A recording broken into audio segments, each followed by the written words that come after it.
Hello friends, welcome to ixamBee. I am Sushil Ragade, ex manager Reserve Bank of India. और मुझे काफ़ी सारे message students के आ रहे हैं कि सर अभी अगर हमें प्रिपरेशन चालू करना है। एक्चुअली लेट हो गया थोड़ा सा, क्योंकि मैंने जब इन्फॉर्मेशन दिया था कि एग्ज़ाम के डेट के बारे में तो नियर अबाउट हमारे पास 95 टू 100 के आसपास डेज थे। तो नोटिफिकेशन जब आया उसके बाद हमें 75 डेज़ मिले। और अगर आप देखेंगे प्रीवियस हिस्ट्री है तो आरबीआई सिर्फ 40 टू 45 डेज़ देता है। मतलब ये आज का जो सिचुएशन, ये नॉर्मल सिचुएशन है। अगर पिछले 2-3 साल का आप कंपैरिजन करेंगे, इस बार उन्होंने काफ़ी ज़्यादा टाइम दिया था। तो चलिए, मतलब जो ऐसे स्टूडेंट है कि जो अभी सोच रहे हैं कि अभी से अगर स्टार्ट करेंगे, 45 डेज़ का मतलब 1.5 महीना। 1.5 महीना काफ़ी होता है। मतलब अगर आप टाइम वाइज देखेंगे तो काफ़ी टाइम है। अगर आपके पास एक सही प्लान है तो आप एग्जीक्यूट कर सकते हैं। मैं आपको प्लान बताऊंगा। अगर आपको प्लान अच्छा लगता है कि पॉसिबल है। देखो, पॉसिबल है या नहीं है ये काफ़ी सब्जेक्टिव है। अगर मैं आपको कहूँगा कि मैं आपको 4 साल दूंगा, आप पढ़िए, 10 घंटा पढ़िए, तो गारंटी से होगा कि नहीं होगा कोई बता नहीं सकता। मतलब पॉसिबिलिटी बढ़ जाती है। मतलब इतना टाइम करेंगे पॉसिबिलिटी बढ़ जाती है। और जैसे जैसे दिन कम होते जाते हैं, जैसे कोई कहेगा कि सर मैं 5 दिन पढ़ाई करूँगा तो हो जाएगा क्या, कोई हम पूरा निगलेक्ट नहीं कर सकते वो पॉसिबिलिटी कि 100% नहीं होगा, ऐसे नहीं कह सकते। और आपका बैकग्राउंड भी मैटर करता है। आप किस बैकग्राउंड से हो, आप कितने अच्छे तरीके से करते हो। एटलीस्ट प्रीलिम निकालना तो मुझे नहीं लगता 5 दिन के प्रिपरेशन में भी निकल सकता है। और मैंने केसेस देखे भी है, लेकिन वो कम केसेस होंगे। और आप दोनों साइड में केसेस देख सकते हैं, कुछ नहीं भी देख सकते। तो चलो, अभी 45 डेज है, काफ़ी, मतलब मैं कहता हूँ मॉडरेट टाइम अवेलेबल है। मतलब ज़्यादा कम भी नहीं है, ज़्यादा भी नहीं है। तो इसके थ्रू कैसे जाना है। और दूसरा ये भी क्वेश्चन है कि हमारे पास अलग अलग सेक्शंस है। तो अगर इसको हमें एक ऑर्डर में लगाना है, ऑर्डर ऑफ इम्पोर्टेंस, मतलब सबसे ज़्यादा वेटेज जो है या इम्पोर्टेंस से कौन से सेक्शन का है, उसके बाद कौन सा है, उसके बाद कौन सा, इस तरीके से काफ़ी सारे स्टूडेंट पूछते हैं, क्योंकि उनको उनका टाइम डिवोट करना है। अगर आपके पास बहुत लिमिटेड टाइम होते तो हम क्या करेंगे, जो सेक्शन सबसे ज़्यादा इंपॉर्टेंट है उसको ज़्यादा फोकस करेंगे। तो ये भी मैं बताऊंगा। इससे भी आपको अगर खुद को भी प्रिपरेशन करना है तो आपको आइडिया आ जाएगा। और जो स्टूडेंट ऐसे हैं जो अगले साल के लिए ट्राई कर रहे हैं, उनके लिए भी ये ऑर्डर ऑफ इम्पोर्टेंस है अलग अलग सेक्शन का, वो भी आपको समझ में आ जाएगा। और वो अगर आपको अंडरस्टैंड होता है, मैं बताऊंगा आपको, कुछ लोगों को समझेगा नहीं मैंने परसेंटेज कैसे लिखा है, लेकिन just try to understand the importance. मैं आपको डिटेल में एक्सप्लेन करूंगा क्या है। आपको पता है 28 मई 2022 को आपका एग्जाम है। और अभी आज है, मैं काफ़ी लेट नाइट ये वीडियो बना रहा हूँ, तो आज है 13 अप्रैल। तो अगर आप आज से चालू करते हैं तो आज से लेके 27 मई तक हमारे पास 45 डेज है। तो काफ़ी पॉसिबल है। और जब रिजल्ट आएगा मैं बताऊंगा भी आपको, क्योंकि आपका नज़रिया है। अगर आप ऑप्टिमिस्टिक रहेंगे तो आपको लगेगा, पेसिमिस्टिक रहेंगे तो लोग बोलते हैं कि ये हमारी बस की बात नहीं अगर हम 12 महीने भी पढ़ाई करते हैं तो आपको ऑप्टिमिस्टिक रह के चलना है। और कुछ स्टूडेंट ऐसे हैं जो सोच रहे हैं कि मैं अगले साल दूंगा, उनको भी मैं सजेस्ट करूंगा कि आप इसी साल 100% देने का ट्राई कीजिए। रेयर चांस है कि आपका सिलेक्शन होगा, जीरो तो नहीं कर सकते हम चांसेस का, जो मतलब ये है परसेंटेज। लेकिन अगर नहीं भी होता है तो ये साल का आपका जो एक्सपीरियंस है, ये साल का आपका जो मार्कशीट है, उसके बेसिस फिर अगले साल आप बहुत अच्छी तरीके से आपका अटेम्प्ट दे सकते हैं। अदरवाइज क्या होगा, आप इस साल का छोड़ देंगे तो अगला साल आपका एक्सपेरिमेंट का साल होगा। और उसके बाद फिर 24 वाला अटेम्प्ट जो होगा वो फिर आप सीरियसली देंगे। इसलिए जो लोगों को लगता है कि यार मेरे से नहीं होगा, स्टिल मैं उनको सजेस्ट करूंगा कि आप यहाँ पे भी आप फुल फ्लेज ट्राई कीजिए। तो चलो देखिए, ये काफ़ी मेहनत करके मैंने प्लान बनाया है। और काफ़ी इसमें कलर बिलर दिए हैं। कलर से क्या होता है कि उसमें हम बोलते हैं ना, जान आ जाती है एंड हमें समझने में आसानी होती है। मैं आपको एक्सप्लेन करता हूँ क्या है। और ये मैं अगले, अभी यहाँ पे छोटा दिखेगा आपको, अगले इसमें मैंने इसको 2 पार्ट में डिवाइड करके एक्सप्लेन किया है। तो सबसे पहले मैंने वीडियो बनाया 75 डेज़ का। तो ये आइडियल था, बहुत सारे लोगों ने ज्वाइन किया, 400-500 आई थिंक 1000 लोगों ने ज्वाइन किया होगा। उसके बाद मैंने 60 डेज़ का प्लान बनाया, यहाँ पे भी काफ़ी सारे स्टूडेंट रेडी थे। अभी ये बन रहा है 45 डेज़ का। उसके बाद 30 दिन वाला भी बनाऊंगा मैं, 25 दिन वाला भी बनाऊंगा। और इसके नीचे बनाने का कोई पर्पज़ नहीं है, क्योंकि वो फिर बहुत रेयर पॉसिबिलिटी हो जाएगी। ठीक है, तो और 2 वीडियो बनेंगे, लेकिन आप उसके लिए वेट मत कीजिए। ये काफ़ी आइडियल टाइम है, ज़्यादा मतलब मॉडरेट लेवल का टाइम है। यहाँ से करेंगे तो पॉसिबिलिटी है काफ़ी। और जिनको भरोसा नहीं है, सिलेक्शन हो जाने के बाद मैं आपको एग्जाम्पल आपके सामने मैं बताऊंगा। ठीक है, चलिए ये मैं आगे के स्लाइड में आपको एक्सपांड करके बताता हूँ। तो देखिए ये है अभी आज है आपका 13 अप्रैल। तो ये देखो ये बहुत इंपॉर्टेंट है। If you are ready to give daily 5 hours then only think about this 45 days plan. अगर आपके पास 5 घंटे से कम टाइम है तो आप कृपया करके इसको फॉलो मत कीजिए, क्योंकि मैंने जो सबसे स्टार्टिंग में बुक का एग्जाम्पल दिया था, अगर 100 पेजेस है आपके पास, ठीक है, और आपको 50 दिन है, तो आपको 20 पेजेस अगर पढ़ेंगे आप दिन में तो 50 दिन में हो जाएगा। अभी आपके पास 40 दिन है तो आपको 25 पेजेस पढ़ने पड़ेंगे एवरी डे। अगर आपके पास 25 दिन है तो आपको 40 पेजेस पढ़ने पड़ेंगे। तो ये इन्वर्स रिलेशन है। अगर आपके पास 20 दिन है तो आपको 50 पेजेस पढ़ने पड़ेंगे, 10 दिन है तो 100 पेजेस पढ़ने पड़ेंगे। तो उसी तरीके से ये है।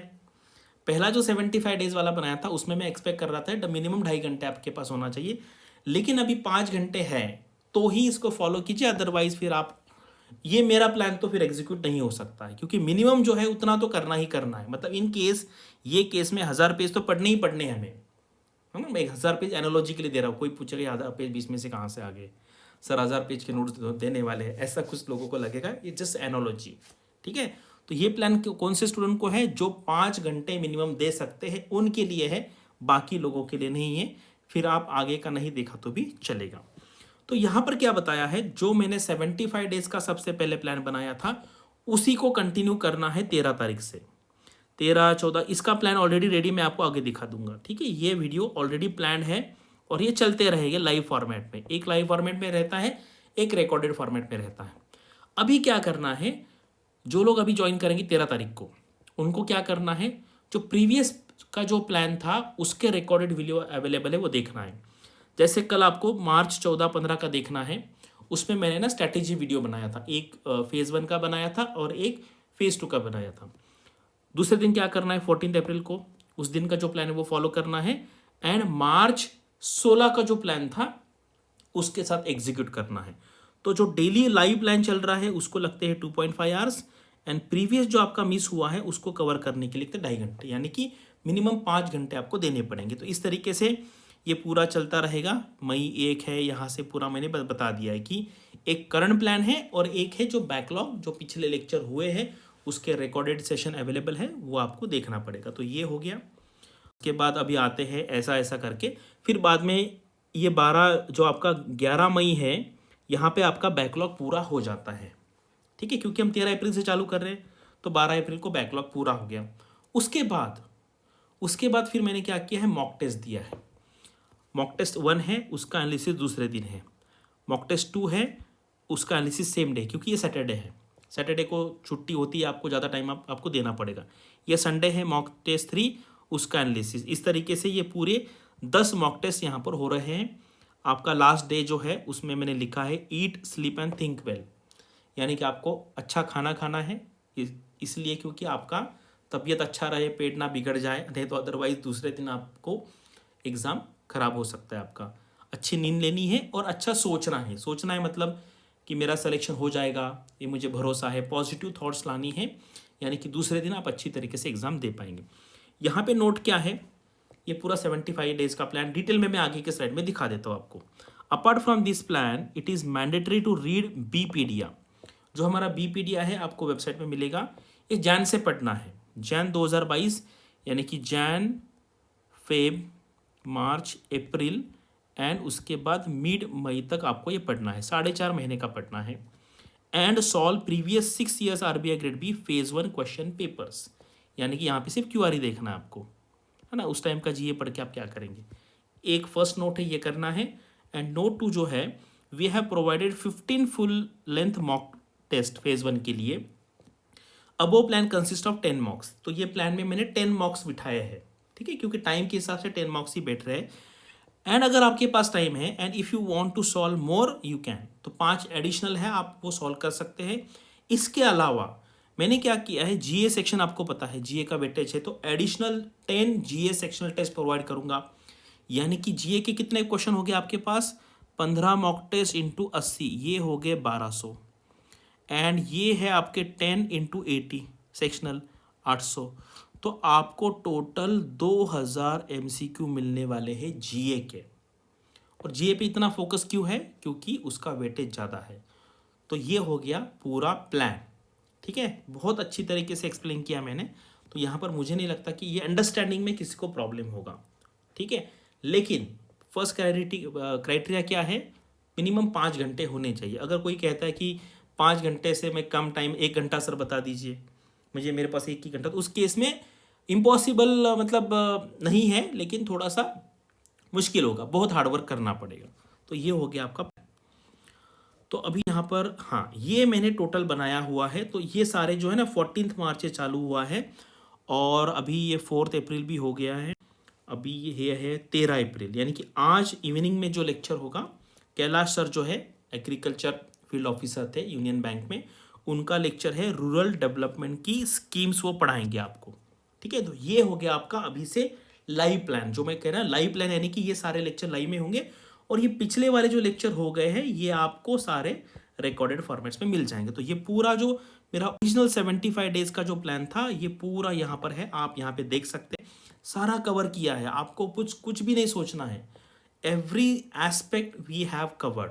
और जो लास्ट के 3 दिन है, जैसे 25 मई है, 26 मई है, 27 में है, इसमें मैं खुद वहाँ पर स्ट्रेटेजी सेशन लूँगा एंड जनरल डाउट सेशन के लिए मैं अवेलेबल रहूँगा। यानी कि मैं सिर्फ वहाँ पर 8:15 से 9:30 स्क्रीन पे आऊँगा लाइव लेक्चर पे, और आपको जो कुछ भी क्वेरी है, पढ़ाई रिलेटेड है, बाकी साइकोलॉजिकल आपको कोई मोटिवेशन चाहिए उसके लिए, तो ये पूरे लास्ट के 3 दिन जो है वहाँ पर एक्चुअल पढ़ाई, तो मतलब हम 24 मई को ख़त्म कर देंगे एक्चुअल पढ़ाई है। इसके बाद फिर बाकी मोटिवेशनल एंड कुछ क्वेरीज होती है, तो वो हम लास्ट के 3 दिन में डिस्कस। ये भी बहुत इंपॉर्टेंट होता है। एवरी ईयर कम से कम 100 स्टूडेंट ऐसे हैं कि जो एग्ज़ाम सेंटर पे पहुंच नहीं पाते। ये सिंपल बात है। कम से कम 1000 लोग ऐसे हैं कि जो कुछ भी खा लेते हैं उसके पहले दिन, एग्ज़ाम के पहले दिन, रात को सोते नहीं है, फिर सुबह सर दर्द होता है। ऐसे हज़ारों स्टूडेंट होते हैं। तो ये बात बहुत इंपॉर्टेंट है। इतनी सारी मेहनत करेंगे एंड लास्ट मोमेंट पे ऐसा कुछ करेंगे। तो ये पूरा प्लान है। इकोनॉमिक सर्वे लिया हुआ है, पीआईबी लिया हुआ है, गवर्नमेंट का स्कीम है, सब कुछ किया है। अगर ये प्लान में मैं आपको जो बता रहा हूँ वो अगर आप करेंगे तो आपका सिलेक्शन होने का एटलीस्ट प्रीलिम्स में काफ़ी बढ़ जाएगा। और हम प्रीलिम्स के पहले यानी कि फेज़ 1 के पहले हम पूरा ईएसआई, पूरा फाइनेंस कवर करेंगे। और सिमिलर टाइप का प्लान मतलब इसी कोर्स में आपको फेज़ 2 का प्लान में 20 या 25 दिन का बनाऊंगा, जिसमें हम राइटिंग प्रैक्टिस करने वाले हैं। इतना राइटिंग करेंगे कि आप कहेंगे कि सर अब बस हो गया, अभी हम नहीं कर सकते। ठीक है, हम कितने भी पेपर चेक करने के लिए तैयार है, लेकिन मिनिमम हम 5-5 पेपर जो है ईएसआई के 5 ऑब्जेक्टिव सब्जेक्टिव, एफएम के ऑब्जेक्टिव डिस्क्रिप्टिव एंड इंग्लिश का जो आपका पेपर डिस्क्रिप्टिव, वो सारा हम आपको राइटिंग प्रैक्टिस करवाएंगे, यानी कि आप रेडी हो जाएंगे एग्ज़ाम देने के लिए। और अभी ऑर्डर ऑफ इम्पोर्टेंस, ये बहुत इंपॉर्टेंट वीडियो है। तो ये जो परसेंटेज मैंने नीचे लिखे हैं ना, वो मेरा अंडरस्टैंडिंग है, वो सही भी हो सकता है, गलत भी हो सकता है। और क्या इसका मतलब है मैं आपको एक्सप्लेन करूँगा। जैसे अगर आप देखेंगे, हम अभी प्रीलिम्स के पहले तो सिर्फ हम जीए, इंग्लिश, रीजनिंग एंड क्वांट के बारे में बात करेंगे। नंबर 1 इंपॉर्टेंस है जीए, नंबर 2 है इंग्लिश, नंबर 3 है रीजनिंग, नंबर 4 है क्वांट। और ये मेरा एनालिसिस है, ऐसा बिल्कुल ही मतलब ये नहीं कहता मैं कि सब इसको एक्सेप्ट करें। आपको अलग लगता है तो आप आपका अलग डिस्क्रिप्शन में लिख सकते हैं। जनरल अवेयरनेस का इंपॉर्टेंस देखिए, सारे पेपर में है। फेज़ 1 में जीए तो डायरेक्टली 40% है, 80 मार्क का। ईएसआई देखेंगे ना, economic and social issues is indirectly a current affairs और जनरल अवेयरनेस। ठीक है, उसका वेटेज कितना है? 75%। 75% क्यों लिखा है मैंने? क्योंकि आपका जो डिस्क्रिप्टिव का पेपर है आपको लैंग्वेज में लिखना है। कोई भी लैंग्वेज में लिख सकते हैं आप हिंदी में लिख सकते हैं, आप इंग्लिश में लिख सकते हैं। तो वो जो लैंग्वेज का अंडरस्टैंडिंग है वो वहाँ पर इंपॉर्टेंट है। मतलब आपका नॉलेज बहुत अच्छा है, लेकिन आप अगर एंड, इज, वॉज, वेयर, इसमें अगर गलती करेंगे तो बहुत बुरा लगेगा। तो इसलिए ईएसआई में जो वेटेज है जनरल अवेयरनेस का वो 75%। एफएम में 40% है। 40% क्यों? क्योंकि जो मैनेजमेंट इथिक्स सेक्शन है उसका तो थ्योरी है, वो पढ़ना पड़ेगा आपको, लेकिन उसका जो फाइनेंस पोर्शन है, वो फाइनेंस जो 50 मार्क है उसमें 40% वेटेज में जनरल अवेयरनेस का आपका जो अंडरस्टैंडिंग है उसको देता हूँ। रिमेनिंग वेटेज इंग्लिश लैंग्वेज का होगा। अब इंग्लिश पेपर में जीए का वेटेज 40%। ऐसे कैसे सर बोल रहे हो आप? क्योंकि आपको जो ऐसे लिखना है, अगर वो ऐसे आप अच्छे सब्जेक्ट में लिखोगे, अच्छे आपका जो जनरल अंडरस्टैंडिंग है कोई भी टॉपिक का, हेल्थ के बारे में हो, एजुकेशन के बारे में हो, तो उसका वेटेज यहाँ पर 40% पड़ेगा। मतलब इतना इंपॉर्टेंस है इंग्लिश के पेपर में जनरल अवेयरनेस का। एंड इंटरव्यू तो 75% है, क्योंकि इंटरव्यू में आपको आरबीआई के बारे में पूछेंगे, इकोनॉमी के बारे में पूछेंगे, पॉलिटिक्स के बारे में पूछेंगे, तो आपका जनरल अंडरस्टैंडिंग कैसा है उसका जो इंपॉर्टेंस है इंटरव्यू में 75% है। तो जीए का वेटेज मैंने बता दिया है कि हर पेपर में, हर फेज में कैसा कैसा है। अब इंग्लिश का वेटेज देखते हैं। फेज 1 में 25% है। कोई कहेगा सर फेज में तो 15% है, क्योंकि इसको मार्क है 30, और 200 का 30 कितना है? 15%। आप 25 कैसे बोल रहे हो? 25 मैं इसलिए बोल रहा हूँ क्योंकि अगर किसी का इंग्लिश का अंडरस्टैंडिंग अच्छा है तो उसको क्वेश्चन का अंडरस्टैंडिंग अच्छा होता है। बहुत लेंदी लेंदी क्वेश्चन होते हैं क्वांट के, रीजनिंग के, जनरल अवेयरनेस के। अगर आपका रीडिंग अच्छा है, इंग्लिश का रीडिंग फास्ट है, आपको अच्छा जल्दी समझ में आ जाता है, तो वो 10 मार्क का एडवांटेज आपको फेज 1 में भी मिलेगा अगर आपका इंग्लिश अच्छा है तो। मैंने बहुत बार देखा है इंग्लिश का लोग क्वेश्चन पढ़ते हैं ना, कुछ कुछ क्वेश्चन ऐसे लोगों को समझ में नहीं आता, बड़े बड़े क्वेश्चन होते हैं। आप देखिए रीजनिंग में बहुत बड़े बड़े पजल होते हैं, तो जिनका इंग्लिश वीक है ना उनको वो समझने में प्रॉब्लम होता है। तो इसलिए अगर आपका इंग्लिश अच्छा होगा तो इनडायरेक्टली बाकी सारे सेक्शंस में भी, मैं तो ये यहाँ पे सिर्फ फेज 1 लिखा है, तो रीजनिंग में भी थोड़ा होगा, क्वांट में भी थोड़ा होगा, क्योंकि फाइनली हम किस लैंग्वेज में पढ़ने वाले हैं क्वेश्चन? इंग्लिश लैंग्वेज में पढ़ने वाले। इसलिए इंग्लिश का वेटेज फेज 1 में मेरे अंडरस्टैंडिंग के हिसाब से 25% है। ईएसआई में 25% क्यों है? क्योंकि ईएसआई का जो पेपर है डिस्क्रिप्टिव, आप इंग्लिश लैंग्वेज में लिखने वाले हो, इसलिए इंग्लिश लैंग्वेज का वेटेज उसमें है। सिमिलरली फाइनेंस एंड मैनेजमेंट के पेपर में, इंग्लिश के पेपर में, तो इंग्लिश का वेटेज सबसे ज़्यादा रहेगा, 75% रहेगा। और रिमेनिंग वेटेज जो है मैंने इसको दिया है, आप उसको कहेंगे कि आपका जो सब्जेक्ट नॉलेज है, ठीक है। और आप इसका इसका एडिशन मत करिए, यहाँ पे आप एडिशन करेंगे तो 115 आ जाएगा। 115 क्यों नहीं आएगा? क्योंकि जीए में आप जो इंग्लिश का टॉपिक लिख रहे हैं उसका अलग सा वेटेज मैंने दिया है, ठीक है। जो ऐसे का पेपर है ना उसमें दिया, इसलिए वहाँ पे भी जीए का अंडरस्टैंडिंग आपका होगा।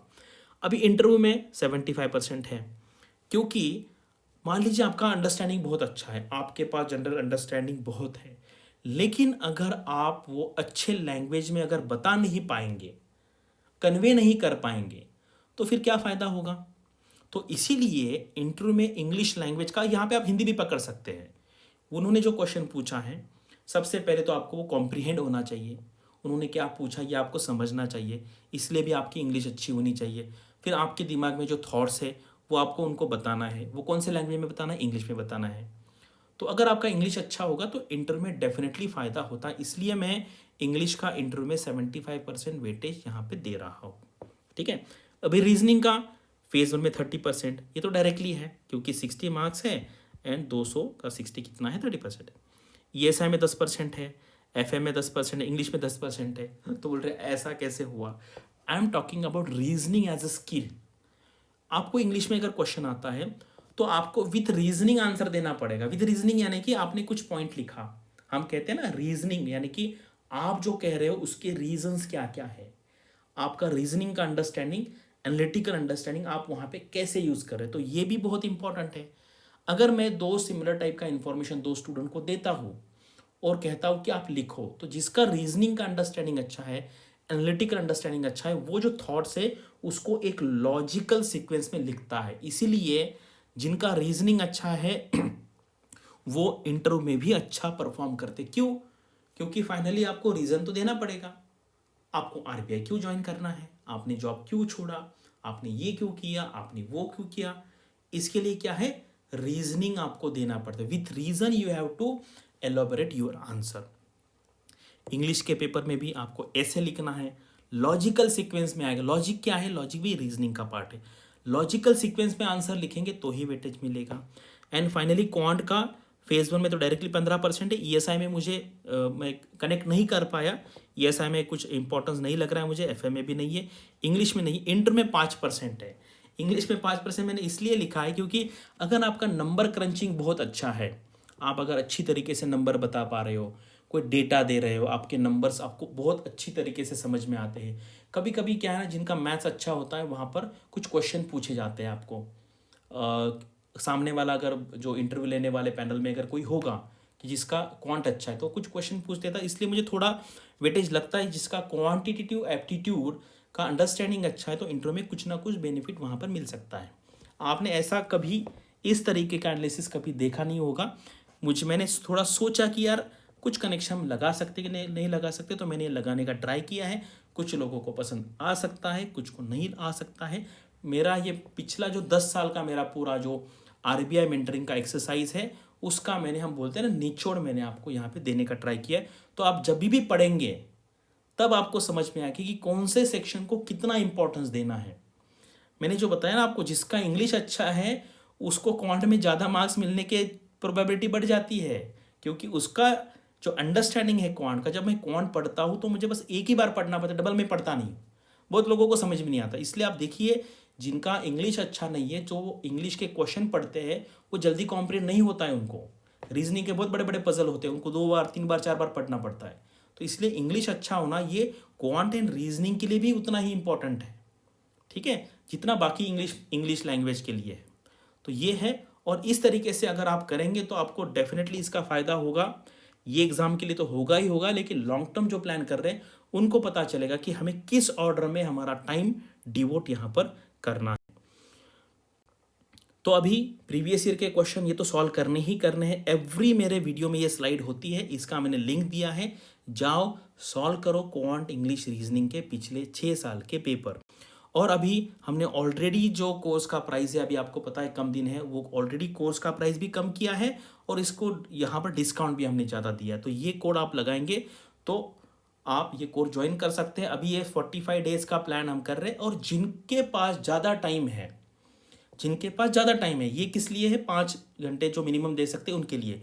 जिनके पास ज़्यादा टाइम है वो हमारा एक्सक्लूसिव कोर्स भी ज्वाइन करने का सोच सकते हैं, क्योंकि वहाँ पर हम आपको आपका जो अवेलेबिलिटी टाइम है उसके हिसाब से और एक्स्ट्रा भी बता सकते हैं। अगर आप कहेंगे कि सर मेरे पास 15 घंटे हैं, आप मुझे बताओ ये 5 घंटे होने के बाद मैं क्या करूँ, तो हम आपको बताएंगे। लेकिन वो हमारा एक्सक्लूसिव कोर्स है जिसमें हम आप अलग अलग फैकल्टी के साथ डायरेक्टली 1-on-1 बात कर सकते हैं। तो ये है हमारी साइड से। और अभी मैंने ये वीडियो में आपको 45 डेज़ का बताया है। अभी आप वेट मत करिए, मैं अभी 2 वीडियो बनाऊंगा इसके बाद, एक 30 दिन वाला, एक 25 दिन वाला। उसके बाद बनाने का कोई मतलब नहीं है, क्योंकि 5 दिन के प्लान में हम क्या बताएं, ठीक है। तो ये वीडियो अच्छे तरीके से, वो ऑर्डर ऑफ इम्पोर्टेंस है वो एक अंडरस्टैंड करने का ट्राई कीजिए। अगर आपको वो समझ में आ गया ना तो आपका पढ़ाई बहुत आसान हो जाएगा। आपको समझ में आएगा कि कहाँ पे हमें ज़्यादा टाइम डिवोट करना है। So thank you for watching this video and all the best for your studies and upcoming examinations.